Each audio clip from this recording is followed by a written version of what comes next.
Igan, hulikam ang pananampal at panununtok ng isang babae sa isang minor de edad sa Zamboanga City.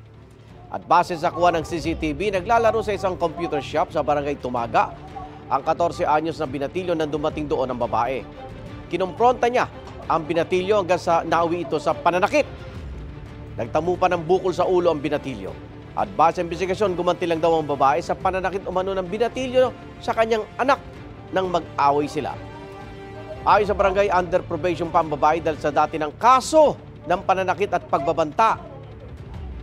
Desidido naman ang magulang ng biktima na magsampa ng reklamo laban sa babae na kanilang kapitbahay.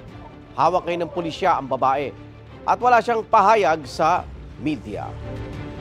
Igan, mauna ka sa mga balita, mag-subscribe na sa GMA Integrated News sa YouTube para sa iba't ibang ulat sa ating bansa.